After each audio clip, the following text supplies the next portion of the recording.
10 second का विराम लीजिए, 10 सेकंड का विराम लीजिए। मैंने आपके कार्यकर्ताओं से पूछा, उन्होंने बोला हमारे तो बड़े नेता ही नहीं आते जी।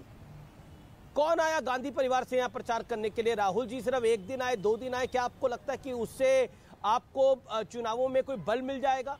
ये आपका कार्यकर्ता आपसे पलट के सवाल पूछ रहा है। लेकिन आपने 8 वचनों की बात करी, आपने प्रधानमंत्री की बात करी। डॉक्टर सुधांशु त्रिवेदी मेरे साथ है, वो उसका जवाब देंगे। डॉक्टर सुधांशु त्रिवेदी, कांग्रेस पार्टी पहले तो कह रही थी कि माफ करिए 5 बजे से पहले प्रधानमंत्री मोदी अगर जाते हैं तो ये उल्लंघन होगा, रोड शो करते हैं तो। लेकिन अब तो 5 बजे के बाद ये रोड शो शुरू हुआ। अब कह रही है कि इसीलिए इतनी मशक्कत और मेहनत करनी पड़ रही है क्योंकि हार का बहुत डर है भारतीय जनता पार्टी को। तो पहला दौर किसका जोर? अमीश जी, डॉक्टर सुधांशु त्रिवेदी। ये देखिए अमीश जी, ये इको हो रहा है, इसको ठीक करवा दीजिएगा। जी इको में ठीक कराता हूं, बोलिए अपनी बात। समर्थन में जो जनता का अपार स्नेह, समर्थन और उत्साह दिखाई पड़ रहा है, इसके बाद भी यदि किसी को समझ में ना आ सके कि गुजरात की जनता का मनोभाव क्या है, गुजरात की जनता का मंतव्य क्या है, तो मुझे लगता है उन्हें इस बात पे विचार करना चाहिए कि उनकी सोच में कहां गलती है।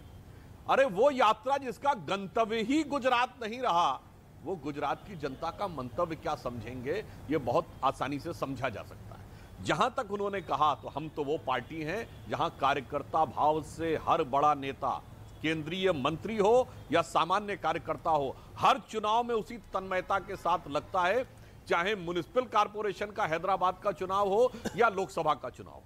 लेकिन कांग्रेस कह रही है आपको डर है सुधांशु जी। ये तो मोदी जी का, देखिए अब एक बात हम आपसे कहें, डर किसको कहा जाएगा? पिछले चुनाव में राहुल गांधी जी तो गुजरात में जबरदस्त तरीके से यात्राएं कर रहे थे, इस बार वो आए नहीं। किस लिए? क्या इसलिए आए कि उनको लग रहा था कि मतलब जो नहीं आया उसको डर लगता है या जो आ रहा उसको डर लग रहा है?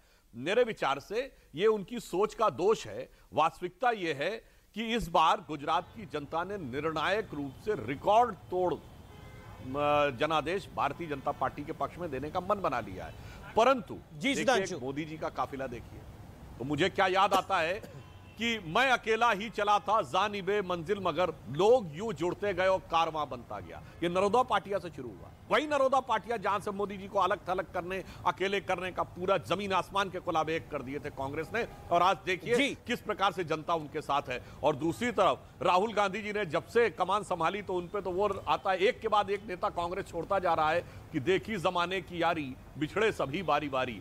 तो दोनों की का सफर और सफर का मुकाम और सफर का अंजाम आज भी दिख रहा है और गुजरात की जनता को समझ। जी अभय दुबे से जवाब लेना जरूरी है। जी अब अभय दुबे, एक कहा जाता है मन के हारे हार है, मन के जीते जीत। लेकिन कोई अगर जीत की शिद्दत से मेहनत ही ना करे उसको क्या कहा जाता है? क्योंकि ज्ञानी आप बहुत बड़े हैं, आप तो गीता और रामायण दोनों आपने पढ़ी हुई हैं, जैसा आपने कई बार आपके साथ संवाद हुआ। तो जो मेहनत ही ना करे उसको क्या कहा जाता है? जो मेहनत ही ना करे, क्योंकि आप देख रहे हैं 3 घंटे के रोड शो में करीब 15 विधानसभा कवर कर रहे हैं प्रधानमंत्री नरेंद्र मोदी।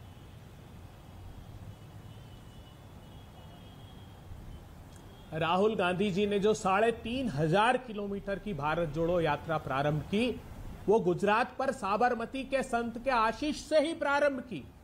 तो ये उद्देश्य तो उनका साफ परिलक्षित होता था। और क्या राहुल गांधी जी ने अपने उद्बोधन में कहा गुजरात में कि जो 400 रुपए का गैस का सिलेंडर 1,000 रुपए के पार कर दिया, जो 60 और 70 रुपए का पेट्रोल और डीजल 100 रुपए के पार कर दिया, जो 60 और 70 रुपए के खाने का तेल और दाल 200 रुपए के पार कर दी मोदी जी, उसका समाधान हम ढूंढ रहे हैं भारत जोड़ो की यात्रा में। जो आप कहते थे 2 करोड़ रोजगार के अवसर सृजित करूंगा और 12 करोड़ हिंदुस्तान के युवाओं के रोजगार छीन लिए, उस उद्देश्य को लेकर मैं ये यात्रा निकाल रहा हूं। तो फिर ये कहा है तुलसीदास जी ने, जासु राज प्रिय प्रजा दुखारी, सोई नृप तामसी नरक अधिकारी कि जिसकी सत्ता में प्रजा को दुख होगा वो नरक का अधिकारी होगा। अमीश देवगन जी, क्या ये सही नहीं है कि 22 भर्ती परीक्षाओं में? लेकिन एक बात बताइए, अगर इतना बढ़िया था और इतनी मेहनत हो रही थी तो एक सवाल का जवाब दीजिए, मल्लिकार्जुन खड़गे को अभय दुबे जी रावण क्यों